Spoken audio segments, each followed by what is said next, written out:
Hey everyone, it's Ben Hardy here, and in today's video, I'm going to be reviewing a Ford Maverick XLT with the blackout package and the hybrid powertrain. And I have an argument in today's video, and that argument is that this is by far the best brand new vehicle you can buy in 2023/2024. Before we get into this video though, a huge shout out and thank you to the Larry Miller Ford here in Provo, Utah for giving me some time with this Maverick. I'm going to include a link to their website in the description down below so you can check out what they have currently. And then on a side note, if you want to save time and money the next time you purchase a car, link to my car buying guide in the description down below. Let's get into it.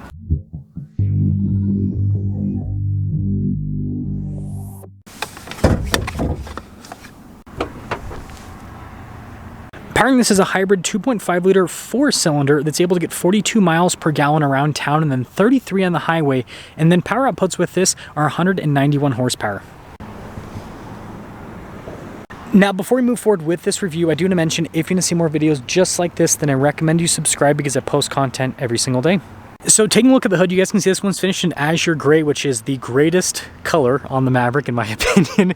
But anyways, it's raised there on the outside just like the F-150. And then with this blackout package, you guys can see the bezel for the light's been all blacked out. Same thing with the grille. Even the Ford logo is darker, which looks really cool. And you can see the trim here at the bottom is also darker. And putting it all together, the contrast between the darker elements and the azure gray looks so good on the Maverick.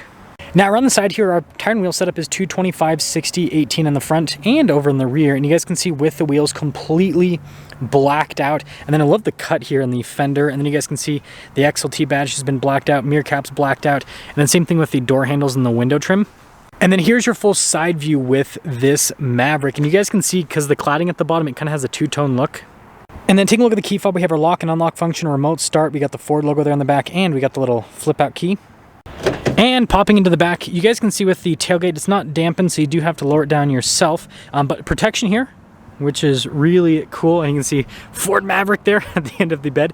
And then we do have an LED light here and a power outlet as well. And one thing I really do like about the Maverick is this has the biggest bed in this segment of small truck utility vehicle things. Anyways, when you're all done, just lift that up. Super easy. And you can see all the badges here on the back, and then like the taillight design kind of box here with the look. And we do have a receiver hitch with the hybrid. Towing's like 2,000 pounds.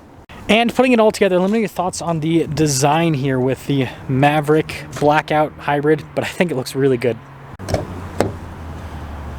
Now taking a look at the door panel, you guys can see soft touch right here. And then with this blackout package, you can see you've got like a navy blue interior with this. So you don't have like the bright orange you have in the normal XLT.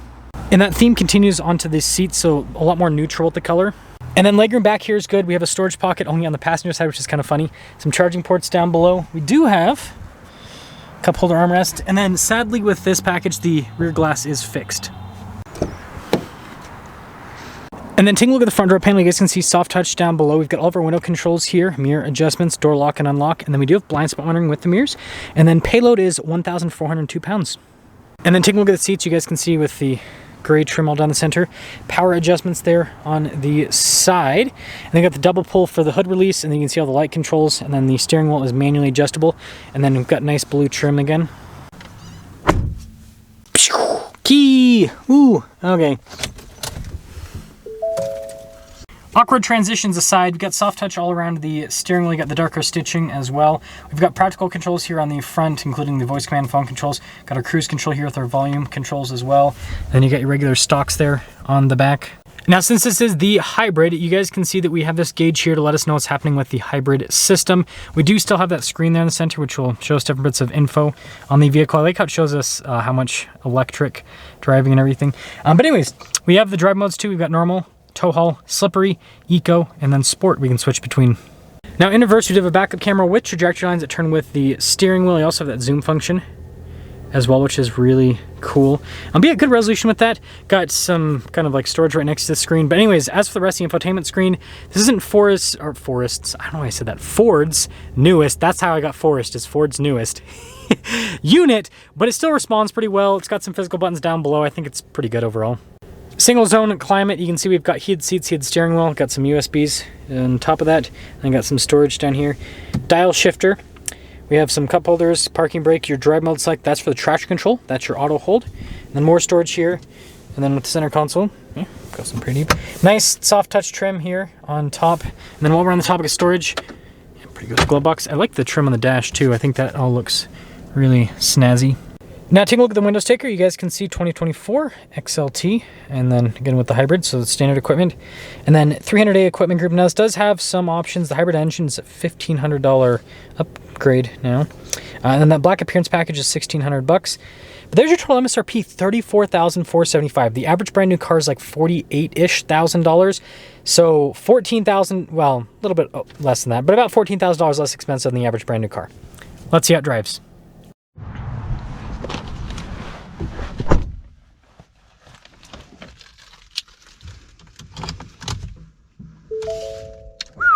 May not be push to start, but it's definitely going to be more reliable, right? Because of that. So visibility over the hood, both the mirrors, throughout the rear, and let us set off. So I know I've reviewed quite a few Mavericks recently. This is probably going to be most likely the second to last Maverick review. The last one will be on a Tremor package. I don't have anything else planned. I want you guys to let me know, because I don't really know what to compare the Maverick to. Do you guys want me to figure out a comparison with like Santa Cruz versus Maverick or Honda Ridgeline versus Maverick? Let me know in the comment section below if you want to see the Maverick compared to anything. And I can also do that comparison, and then I guess that we'll be done with the Maverick for quite some time after that, unless they release something crazy with it. But initially setting off with this XLT package, seats are comfortable. They really are comfortable. And I've reviewed the Lariat Maverick, and the Lariat seats are a little bit more comfortable, but like this is more than adequate. And then being a unibody vehicle with independent front and rear suspension, it handles well. It's tight with the turn and everything, and it drives very car-like, which is nice because again, you could be hauling, you know, 1,000 pounds in the bed and it still turns on a dime. And yeah, I don't know, I think that it's I don't know, I think it's good and cool. Look at the brake coach, it lets me know that 95% of my energy was returned. I thought that's pretty cool that it lets you know that. But yeah, there's just a lot to turn that off. There's a lot to like about how this drives and about the carness of the Maverick. Now I'm not gonna go like insane full throttle, but we'll get into it a little bit here. It's got good power. Like, it's not fast. If you want a fast Maverick, you get the EcoBoost. Pretty straightforward. But it's got good enough power, is what I would say. So, to cap things off, I think that this specific Maverick is the best brand new car to buy. Here's my reasoning on it. So first off, I think the exterior looks really good with this new blackout package. I like the interior, it's more neutral. I know some people told me they didn't like this navy blue, but I look at it in person. I think it works. It's not, it looks nicer in my opinion than just black, because it's not like black is just bland. Everything's black interior wise. And so it's like, it spruces up the interior, but it's not offensive with that. So that part of it I really like. There's a lot of trucks over here. Where am I gonna park? I guess I'll park there. So like the interior a lot, and I love the exterior styling with this. And then, you know, the EcoBoost is quicker, but if you're not gonna be needing, in my opinion, if you're not gonna need the all-wheel drive rather, and you're not gonna need the 4,000 pound towing, then this gets better fuel economy. And so, you know, that's gonna save you quite a bit of money over the long term. And frankly, if you get good enough tires, front wheel drive can do pretty dang well. It's not gonna be as good as all-wheel drive in, you know, snowy conditions and all that kind of stuff, but it can still do a pretty good job. So overall, I think this is spec'd well. I think the XLT is the sweet spot. The Lariat does have some nice options, but for what most people are looking for, I think the XLT is more than enough. And I mean, the Lariat EcoBoost Maverick that I reviewed with this package was 40 grand. This is 34 grand. $6,000 goes a long way. So yeah, I think this is the best. I think this is the Maverick package to get. And I think this is the best new car value still. Even though they've increased the Maverick prices, it's still a bargain. Let me know your thoughts.